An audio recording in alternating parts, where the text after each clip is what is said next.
Hello everyone, welcome to my channel abstract cardia. हम कर रहे हैं रीड लेवल 2 के लिए साइंस मैथ सब्जेक्ट के साथ तैयारी, जिसकी हमने क्लास 6 की बुक यहाँ पर कंप्लीट कर ली है। अब क्लास 7 की बुक हम यहाँ पर स्टार्ट करने वाले हैं। उसका चैप्टर नंबर 1 है भोजन के अवयव। कार्यों के आधार पर भोजन के अवयव का जो विभाजन किया गया है वो 3 प्रकार से किया गया है। शरीर की वृद्धि एवं विकास एवं ऊर्जा प्रदान करने के लिए भोजन के जो अवयव हैं वो यहाँ पर है कार्बोहाइड्रेट, वसा और प्रोटीन। शरीर के निर्माण करने वाले भोजन के अवयव हैं प्रोटीन, खनिज लवण और जल। सुरक्षा प्रदान करने वाले जो भोजन के अवयव हैं वो है विटामिन, खनिज लवण और प्रोटीन, जल। इसके बाद है कार्बोहाइड्रेट के स्रोत। कार्बोहाइड्रेट कार्बन, हाइड्रोजन और ऑक्सीजन से मिलकर बना हुआ है। कार्बोहाइड्रेट के स्रोत 2 प्रकार के हैं, स्टार्च युक्त और शर्करा युक्त। स्टार्च जो होता है वो हमें रोटी, चावल, आलू, अनाज, अरबी, केला इन सब से मिलता है। शर्करा गुड़, चीनी, खजूर, मुनक्का जो मीठी चीज़ें होती है उनसे शर्करा हमें यहाँ पर मिलता है। ग्लूकोज क्या है? ग्लूकोज एक प्रकार का कार्बोहाइड्रेट है जिससे हमें तुरंत ऊर्जा मिलती है। तो हमें तुरंत ऊर्जा किससे मिलती है? ग्लूकोज। और वो किसका स्रोत है? कार्बोहाइड्रेट का। कार्बोहाइड्रेट हमारे शरीर में ग्लाइकोजन के रूप में संचित होते हैं। किसके रूप में संचित होते हैं? ग्लाइकोजन के रूप में संचित होते हैं। श्वसन क्रिया में अपघटित होकर ऊर्जा प्रदान करते हैं। कार्बोहाइड्रेट क्या करते हैं?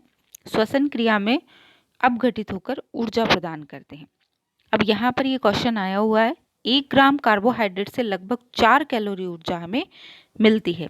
ये क्वेश्चन रीट में आया हुआ है कि 1 ग्राम कार्बोहाइड्रेट से हमें कितनी ऊर्जा मिलती है? तो 4 कैलोरी हमें यहाँ पर ऊर्जा मिलती है। कार्बोहाइड्रेट के कार्य क्या है? सबसे इम्पॉर्टेंट कार्य है ऊर्जा प्रदान करना। शरीर का ताप नियंत्रित करने का कार्य कार्बोहाइड्रेट के द्वारा होता है। प्रत्येक अंग उत्तक कोशिका को कार्यक्षम बनाए रखना है, यानी उन्हें एनर्जी देना किसका काम है? कार्बोहाइड्रेट का। स्टार्च परीक्षण विधि क्या है? कि स्टार्च आयोडीन के विलयन के साथ क्रिया करके नीला रंग देता है। ये क्वेश्चन यहाँ से बनता है कि स्टार्च परीक्षण विधि क्या है? स्टार्च जो है वो आयोडीन के विलयन के साथ क्रिया करके नीला रंग देता है। प्रोटीन क्या है? जैव रासायनिक अभिक्रियाओं व कोशिका के विकास एवं मरम्मत हेतु आवश्यक है। प्रोटीन क्या है? जैव रासायनिक अभिक्रियाओं व कोशिकाओं के विकास और मरम्मत हेतु। ठीक है, तो कोशिकाओं के मरम्मत हेतु किसकी आवश्यकता होती है? प्रोटीन की आवश्यकता होती है। शरीर से प्रोटीन से शरीर को क्या मिलती है? नाइट्रोजन मिलती है। प्रोटीन से हमारे शरीर को क्या मिलती है? नाइट्रोजन हमें यहाँ पर मिलती है। ये कार्बन, हाइड्रोजन, ऑक्सीजन, नाइट्रोजन तत्वों से बने अमीनो अम्लों के अणुओं से बनते हैं। प्रोटीन किससे बनता है? कार्बन, हाइड्रोजन, ऑक्सीजन और नाइट्रोजन के अमीनो अम्लों से प्रोटीन का निर्माण होता है। प्रोटीन के स्रोत, जंतु स्रोत कौन से हैं? दूध, मांस, मछली, अंडा, ये सब हमारे जंतु स्रोत है जहाँ से हमें प्रोटीन मिलता है। अंकुरित अनाज, सोयाबीन, फलीदार सब्जियां, मटर, ये सब क्या है? पादप प्रोटीन के स्रोत हैं। अब प्रोटीन के कार्य क्या है? शरीर के वृद्धि, विकास एवं निर्माण के लिए प्रोटीन की आवश्यकता होती है। कोशिका के विभाजन व टूट फूट और मरम्मत के लिए भी प्रोटीन हमारे काम आता है। जैव रासायनिक क्रियाओं में एंजाइम के रूप में प्रोटीन काम आता है। वसा एवं कार्बोहाइड्रेट के अभाव में प्रोटीन शरीर को क्या करता है? ऊर्जा प्रदान करता है। ये मानसिक शक्ति प्रदान करने के काम आता है, यानी हमारे दिमाग को तेज करने के लिए, उसे स्ट्रांग बनाने के लिए हमें प्रोटीन की आवश्यकता होती है। इसलिए बादाम खाने का हमें सजेशन दिया जाता है। बाल्यावस्था व किशोर अवस्था में प्रोटीन का सेवन अधिक करना चाहिए, क्योंकि वो आपका एक ग्रोथ पीरियड होता है जहाँ पर आपके शरीर को प्रोटीन की अत्यधिक आवश्यकता होती है। प्रोटीन नीला तोथा और कास्टिक सोडा ये सब मिलके क्या बैंगनी रंग का घोल बनाते हैं। बेसन में क्या उपस्थित होता है? प्रोटीन उपस्थित होता है। बेसन में प्रोटीन उपस्थित होता है। नेक्स्ट इसका है वसा। कोशिकाओं में पाए जाने वाला कार्बनिक यौगिक जो जल में अविलेय, वो आपका क्या कहलाता है? वसा कहलाता है। क्वेश्चन यहाँ से बनता है कि ये ग्लिसरॉल के एस्टर होते हैं। तो वसा किसके एस्टर होते हैं? वसा ग्लिसरॉल के एस्टर होते हैं। वसा किसके एस्टर होते हैं? वसा ग्लिसरॉल के एस्टर होते हैं। ये एस्टर ही क्वेश्चन पूछा गया था। वसा का जो रूप है वो क्या है? कार्बन ऑक्सीजन हाइड्रोजन का कॉम्बिनेशन। प्रोटीन में हमने इसके साथ में नाइट्रोजन भी पढ़ा था और कार्बोहाइड्रेट में कार्बन और हाइड्रोजन का कॉम्बिनेशन हमने पढ़ा था। वसा के रूप में शरीर में ऊर्जा संचित रहती है। ठीक है, तो वसा किसका स्रोत हो गया? स्रोत नहीं हुआ, सॉरी, कि वसा किस रूप में संचित रहती है? ऊर्जा के रूप में संचित होती है। ठोस वसा को क्या कहते हैं? चर्बी, और द्रव वसा को तेलीय वसा कहते हैं। वसा चिकनी होती है तथा ये शरीर की ऊर्जा का केंद्र है। तो यहाँ से जो क्वेश्चन आपका बनता है कि ऊर्जा की केंद्र क्या है? वो वसा है। वसा के प्रकार। वसा हमें किस किस प्रकार से प्राप्त होती है? वनस्पतियों द्वारा और जंतुओं द्वारा। वनस्पतियों में सरसों, अखरोट, मूंगफली, तिल, नारियल, काजू, इन सब से ये सब क्या है? वसा के स्रोत है। जंतुओं में दूध, अंडा, मांस, मक्खन, इन सब से हमें वसा प्राप्त होती है। वसा के कार्य क्या है? शरीर को अत्यधिक ऊर्जा देना, त्वचा के नीचे से संगठित होकर शरीर को सुडौल बनाना, यानी गोलमोल जो हम हो जाते हैं। आंतरिक अंगों की बाह्य आघातों से रक्षा करने का कार्य भी वसा का ही है। मांसपेशियों को शक्ति प्रदान करने का कार्य वसा का है और ऊर्जा प्रदान करने का कार्य कार्बोहाइड्रेट का है। ऊंट के कुबड़ में संचित वसा से वह कई दिनों तक खाए पिए बिना रह जाता है। तो ये क्या है? वसा का संचयन है कि ऊंट के कुबड़ में जो वसा संचित रहती है उससे वह कई दिनों तक खाए पिए बिना रह जाता है। जंक फूड खाने से मोटापा बढ़ता है क्योंकि इसमें वसा ज़्यादा होती है। नेक्स्ट है विटामिन। विटामिन क्या है? अकार्बनिक भोज्य पदार्थ जिनकी अल्प मात्रा शरीर की वृद्धि में सहायक होती है। अल्प मात्रा, ये वर्ड यहाँ पर ध्यान देने का है कि विटामिन की हमें अल्प मात्रा की आवश्यकता होती है। इनका संश्लेषण जंतु शरीर में नहीं होता। शरीर की नियमित वृद्धि के लिए, ठीक है, शरीर की नियमित वृद्धि के लिए हमें विटामिन की आवश्यकता होती है।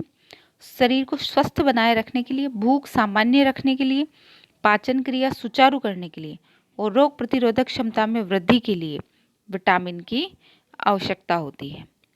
अब तक हमने 15 विटामिन की खोज कर ली है।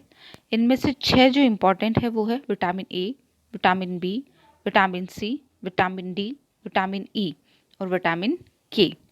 ए B C D E sequence में है, के आपको अलग से याद करना है। कितने विटामिन की खोज हो चुकी है? 15, और 6 इनमें से इम्पॉर्टेंट है। खनिज लवण।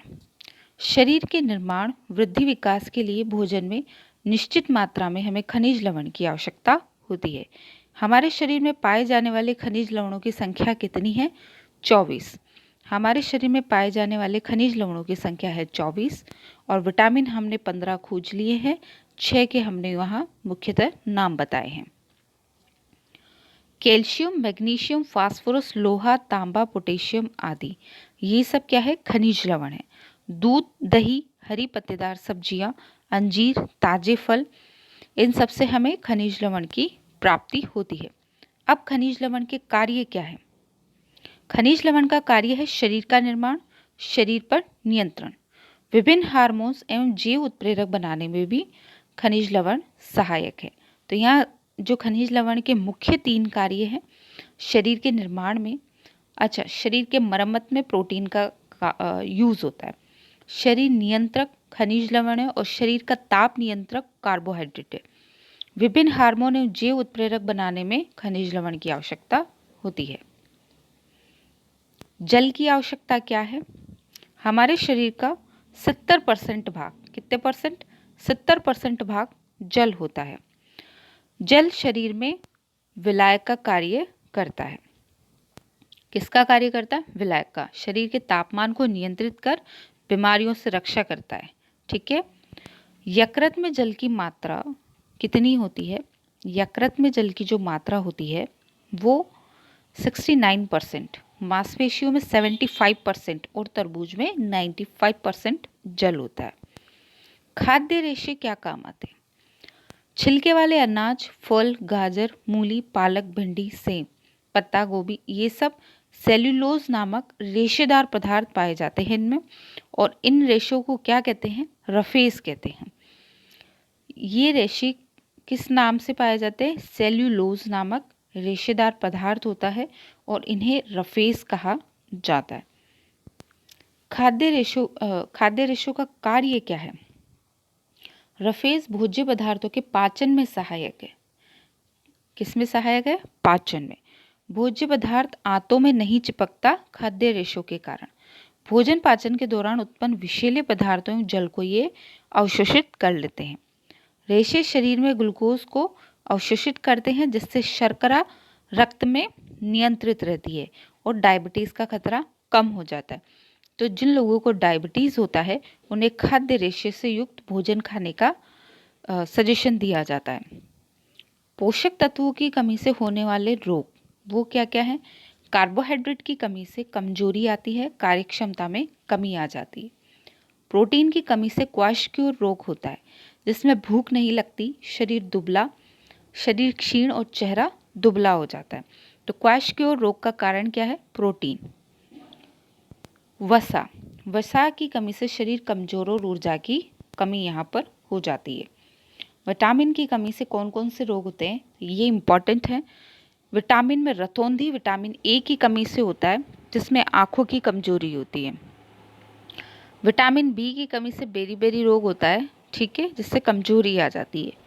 विटामिन सी स्कर्वी रोग है, जिसमें दांत और मसूड़ों की बीमारियां इसमें हो जाती है। विटामिन डी की कमी से रिकेट्स होता है, जिसमें हड्डियां कमजोर हो जाती है। विटामिन ई की कमी से नपुंसकता हो जाती है, जनन क्षमता में कमी आना जिसे कहते हैं। विटामिन के की कमी से रक्त का थक्का नहीं बनता, यानी अगर आपको चोट लग जाती है तो उसकी क्लोटिंग नहीं होगी और अत्यधिक खून स्रावित हो जाता है। इसके बाद खनिज लवण। खनिज लवण क्या है? दांत व हड्डियां कमजोर होना।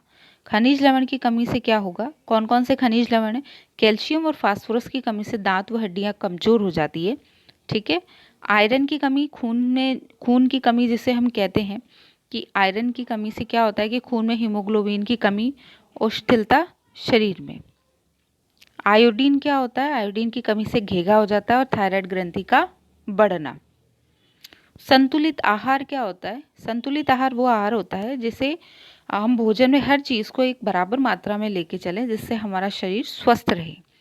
कार्बोहाइड्रेट एक स्वस्थ शरीर के लिए कितना आवश्यक है? तो 130 से 150 ग्राम हमें कार्बोहाइड्रेट की आवश्यकता होती है। प्रोटीन 78 ग्राम आवश्यक होता है। वसा 22 ग्राम।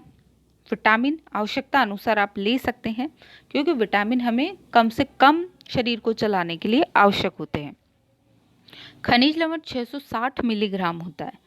जल हमें रोजाना 2 से 3 लीटर पीना चाहिए और खाद्य रेशे आपको आवश्यकता अनुसार लेने चाहिए। खाद्य रेशे डायबिटीज़ के लिए जो प्रॉब्लम क्रिएट नहीं करते। यहाँ आपका क्लास 7th का चैप्टर नंबर 1 जो था वो कंप्लीट हो चुका है।